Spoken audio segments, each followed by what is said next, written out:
Tout d'abord, je tiens à saluer toute personne qui va regarder cet enregistrement, et en particulier la population de la wilaya de Bjaya, à qui je m'adresse tout particulièrement, parce que en ce jour d'aujourd'hui, aux environs de midi, nous avons eu l'information qu'un cas confirmé d'atteinte par le Covid-19 résident de la wilaya de Bjaya en ce jour. C'est un sujet de sexe masculin, âgé de 42 ans, qui est asymptomatique, qui n'a pas encore développé de signes, mais qui peut transmettre relativement le virus. C'est pourquoi il était confiné chez lui et il a été par la suite récupéré et confiné et mis en isolement au niveau du service référent, au niveau de l'hôpital Frantz Fanon, sous la direction d'une équipe experte en la matière et qui a toute l'expérience nécessaire et le recul nécessaire pour gérer ce type de malade. Toutefois, la gravité de cette pandémie mondiale réside dans la transmissibilité d'AMA en un laps de temps record. Et le défi pour nous maintenant, c'est être prêt et traiter un nombre important de personnes avec un traitement symptomatique en l'occurrence, parce qu'il n'existe aucun traitement sauf traiter les symptômes. Mais il n'y a pas de vaccin pour le moment. C'est pourquoi on invite la population, solennellement la population, les citoyens de la wilaya de Bjaya, à faire encore une fois preuve de leur civisme ancestral et de leur culture millénaire, en faisant dans la solidarité et dans la discipline en termes de gestion de cette crise, parce qu'on doit être à l'écoute les uns des autres, éviter d'avoir des informations fausses ou bien erronées.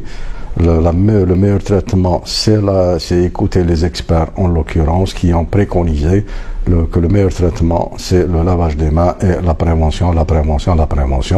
Éviter les comptes d'aller ou bien de se trouver dans des endroits fermés, confinés, qui manquent d'aération, avec un nombre qui dépasserait la dizaine de personnes, c'est-à-dire éviter les attroupements. Et pour les personnes âgées, il faut les protéger beaucoup, parce que c'est la catégorie la plus vulnérable. Personnes âgées avec une déficience respiratoire ou bien un problème de déficience immunitaire, et c'est fatalement une issue négative et une issue mortelle par rapport à toute personne atteinte de cette catégorie d'âge-là,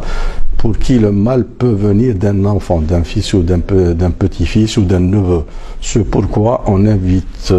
les parents qui ont des personnes âgées et qui ont et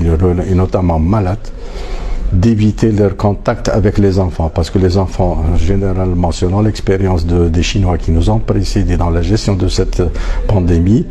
l'expérience a montré que les enfants sont très peu atteints, mais ils sont vecteurs. Ils peuvent transporter le virus vers leurs parents et surtout leurs grands-parents. À ce titre-là, nous faisons appel encore une fois à la population de la wilaya de Bjaya et tous les citoyens à respecter les mesures de confinement, éviter les espaces fermés, éviter les espaces où il y a beaucoup de personnes à la fois, éviter les espaces qui ne sont pas aérés, se laver les mains. Encore une précision, le port de masque, d'une manière générale, il y a des gens qui sont en train de les chercher à droite et à gauche. Le port de masque, on l'utilise, nous, par rapport à toute personne susceptible d'être malade et d'être transmettrice du virus. C'est-à-dire, c'est pour éviter la transmission avant de mettre la personne en confinement. Mais le masque, on ne peut pas le porter indéfiniment, et certains masques ne protègent pas, parce que il faudrait le meilleur remède, c'est éviter les espaces confinés, éviter d'être en contact avec une personne malade à moins de mètres, et pendant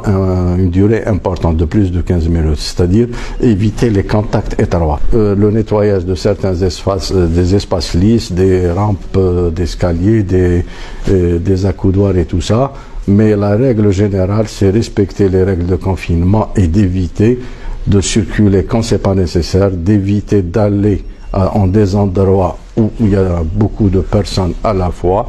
et aussi éviter d'aller aux endroits où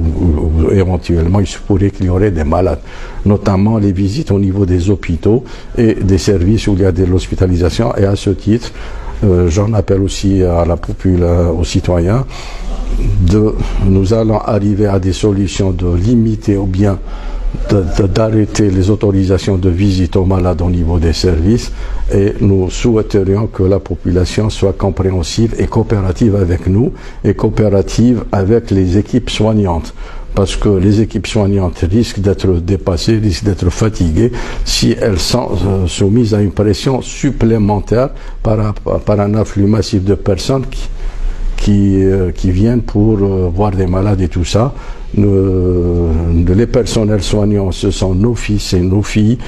on doit aussi les préserver parce que c'est les plus exposés en cas de risque majeur. Et je remercie toutes les personnes, toutes les bonnes volontés qui vont coopérer avec nous, et on a senti déjà un élan de solidarité qui s'organise autour de nous et autour des hôpitaux, et à ce titre je remercie toutes les bonnes volontés.